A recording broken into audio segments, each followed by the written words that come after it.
wanting another drive, but it doesn't seem to be forthcoming. So staying with Force India was still a good option, but Force India was where his future lay. And that dynamic means they're kind of fighting for different things. But I think Ocon's only going to improve. And I think Perez is probably a bit like Grosjean, starting to get to the point where he's thinking, oh, I'm not likely to get a shot in a big team. It doesn't look like it's going to happen for me. And that must hurt the driver's motivation in a sense. Either it makes them a little bit more erratic in the sense that they overdrive, trying to prove that they are better than their results have shown, or that they do have another level to go up to, or it means that it just takes that edge off and they can't access those few final percent that we were talking about earlier. So I can see the way the trajectory for each of them's going, that Ocon just gets ahead of Checo this year. But Perez is another one that's impressed me with his consistency since he joined Force India, and the way he kind of eased ahead of Hulkenberg as the guy that they could depend on. He started off as, he can get podiums, but he also has his big off days. And now, last year was very consistent year, very impressive. So, they're a great pairing for that team. They get the most out of the car almost every weekend, and sometimes a little bit more than that.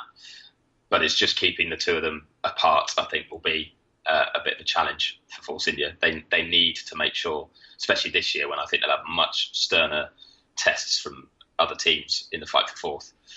They can't afford races like Baku when they hit each other, like Spa when they hit each other. That just can't happen. So, I think Ocon's issue is just kind of controlling himself a little bit, is making sure he's not too disruptive and influenced by, the self-confidence can get to drivers and they start to, if Ocon's thinking, well, I'm Mercedes-backed, I'm trying to get a seat at Mercedes, I don't need to keep the peace all the time between myself and Checo, then that can come back to hurt him. And if you look at the Mercedes dynamic with Hamilton and Bottas, and the fact that Bottas doesn't rattle Hamilton's cage too much allows Hamilton to perform at a higher level.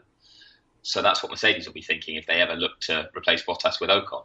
Can he perform at a high level but not rattle Lewis's cage too much, or not be too confrontational? So that might be something he has to learn. But as you say, years' experience can only help that. And he was just so impressive last year that I can see him. He only has to improve slightly this year to get the better of Checo, and I think he will.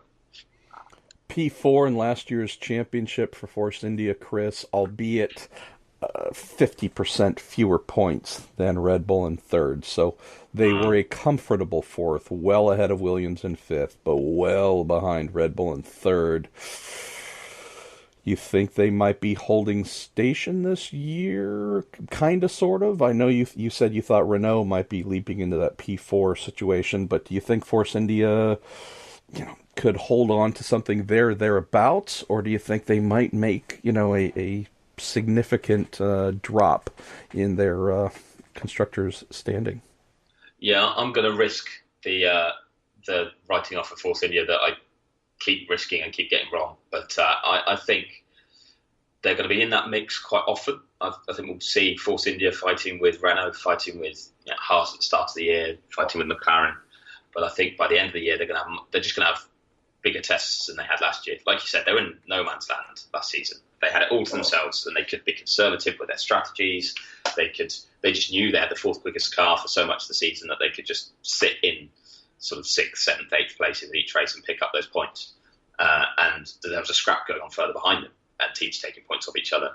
This year, teams are going to take points off Force India, so I think they could slip.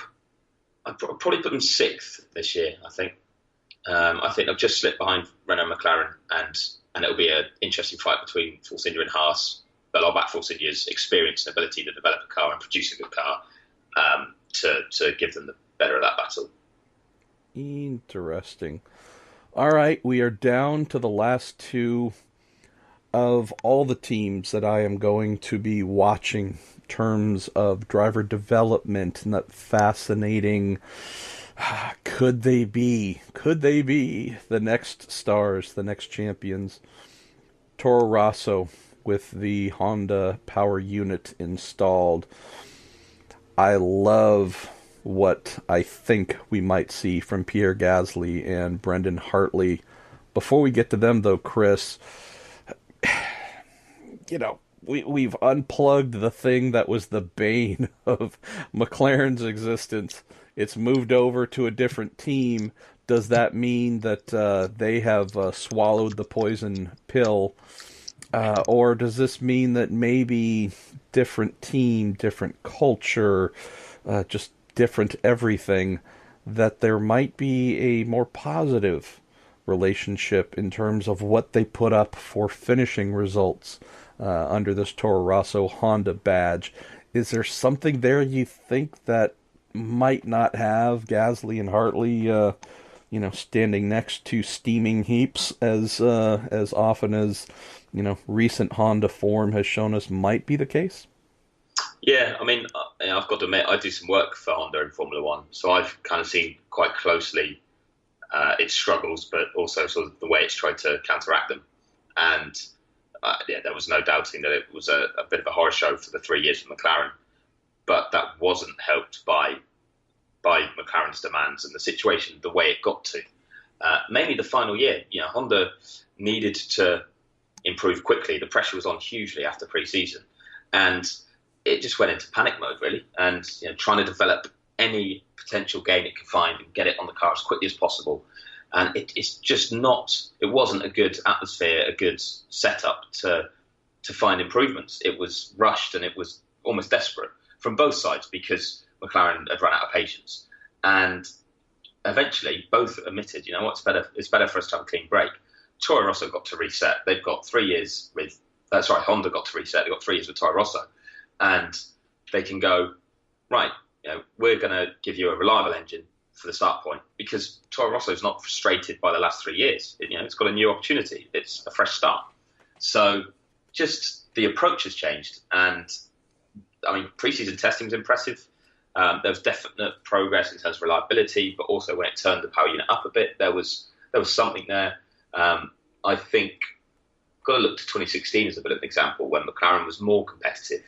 It was the second year of the Honda partnership, the second year of a power unit concept getting developed, more mature, and it was just a bit stronger, a bit more reliable, a bit more competitive. This is the same this year. They went for a new concept in 2017, so it's a year developed now. They've worked on the reliability, and it's going to give Toro Rosso a much more stable platform. I still think they're going to have trouble. You don't fix everything overnight, and I think there'll still be reliability issues, but nowhere near to the extent that they have with McLaren. And that partly comes down from the fact that the Honda power unit is smaller and lighter than the Renault. So Toro Rosso have gone from a heavier one and been able to sort of allow Honda more freedom to do what it needed to do, because it still was making gains with the aero of its car as a result. McLaren have had to go the other way with the Renault. It's had to kind of make more space and save more weight elsewhere. So it fits quite nicely for Toro Rosso just to start off on the right foot. They've had a good working relationship so far. And I think it's going to be one of the more positive stories of the year, is the kind of more optimism that will be around that partnership than Honda had with McLaren. So optimism aside, we don't know how well Honda's power unit will perform both in excellence, meaning the power that it's putting to the ground, the torque that it's putting to the ground. The reliability is something, again, we can't speak on these things, but if we assume Toro Rosso will have a better season than McLaren did last year, do you think we will be able to see the true talent and potential of Gasly? The same thing for Hartley, but also with Brendan probably having more catching up to do. Do you think we might see anything spectacular out of these two, given some of the, potential limitations that could be found on the power unit front? And then after that, tell me if you think either of these drivers could be the real deal. We might not see it this year and next, but do you think they might be getting, the proverbial call-ups from bigger and better teams in years ahead? I think, starting off in terms of doing something spectacular during the season, I think it's unlikely, in the sense that both of them had such a tough start to their Formula One careers, with where Toro Rosso was last year. It was struggling for reliability with Renault, made driver changes later in the year, and these guys came in and had to just deal with it. And they had so many grid penalties, it was a nightmare, really. You couldn't judge anything on the way those two performed at the end of last year. But this year they've had a proper pre-season in place. But realistically, they're rookies in Formula One. They're starting from zero now. You've kind of got to write off the few races that they got at the end of 2017. So I don't expect them to be sort of consistent. I don't expect them to be outstanding often at the start of the year. But I think that they will have, they've got the time, and Toro Rosso can have the patience with them for this season to see what the two guys have got. But I think Gasly's the one who's got the future there. I like Brendan, and I think he's a very good all-round driver. But at his age and the way the situation panned out, I think he does need to do something outstanding for Red Bull to seriously go, oh, yeah, let's keep him involved here. I think he's there because they see him as a very good, solid, safe pair of hands to fill a gap in their young driver program, because they didn't have anyone else ready to come in as your sort of 18, 19, 20-year-old potential future world champion. So I think Brendan has his work cut out to really cement a long-term Formula One future. But I think he knows that, and he's got the experience and the temperament to give it his best, without getting overly flustered by it all. Pierre's the other way around, where he's at the age where if he can put in some good performances, Red Bull will keep an eye on how he does. But for both of them, Carlos Sainz is waiting in the wings to step up to the main team if the chance comes. Ricciardo and Verstappen are still young enough. It's difficult, so they do need to do something pretty special. And I think for now, they've just got to hope that being a works partner with Honda gives Toro Rosso the ability to be fighting much higher up than normal, so that they can get good results in their own right, rather than just having to impress only Red Bull management. They can maybe impress other teams as well. So it's quite a tricky situation for them, but Gasly's the one that I think they're looking at as a potential future Red Bull driver if he performs. I think realistically, Brendan isn't in that thinking for the team at the moment, and that's not a slight on his ability. It's just kind of where he's at in his career and his age, and the fact they gave him the second chance because they needed someone, and they've been impressed by what he's done in WEC, but not because they looked at him. They didn't sit back and look around the world of motorsport and go, Brendan Hartley's our future Formula One world champion. Interesting. So, closing on that theme with the young Kiwi, I don't know I don't think either of us know the length of his contract with the team, how much he's being paid, buyout clauses or otherwise. But do you look at 2018 as Brendan being an experiment for the team from their perspective? That if we see that Gasly on equal footing is able to outrun Brendan, or Brendan just doesn't have that good of a year, regardless of whatever length contract, do you think Red Bull might be looking at him as more of an experiment that would be easy to drop if 2018 is not the flattering thing that he hopes it ends up being?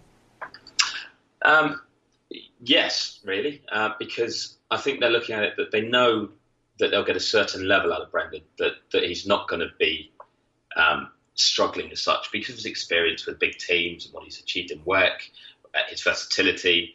They know they're going to get a certain percentage out of him for sure. They just don't know if they'll access everything, if he'll shine in Formula One. If he does, great. They'll be delighted with it, and that'll get him more time at Toro Rosso, and then maybe they'll see if he's worthy of a bigger seat at the right time. But if he doesn't, then it's not one that they've been backing for a long time. They've kind of released him. They kept him as a Red Bull athlete, but they released him from their young driver program. So it's not like they've invested lots, like they have Gasly. Gasly, they've kept moving up the ladder, and it's to see if he would cut it and be a future Red Bull Formula One driver. I don't think Brendan was in that thinking 12 months ago. So it's more, he's a bit of a guinea pig in the sense that they go, we've written off plenty of young drivers and kind of let them go a bit. Sometimes should we revisit them when they've got more experience? And also, Toro Rosso now needs to develop with Honda as a bigger team with a lot more complexity within that as a works team.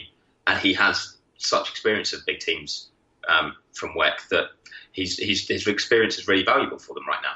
So he's just a perfect fit at this time, and it gives him the opportunity to make them sit up and take notice for longer term. But I don't think that's why they put him in there. I don't think they put him in there because they see greater potential.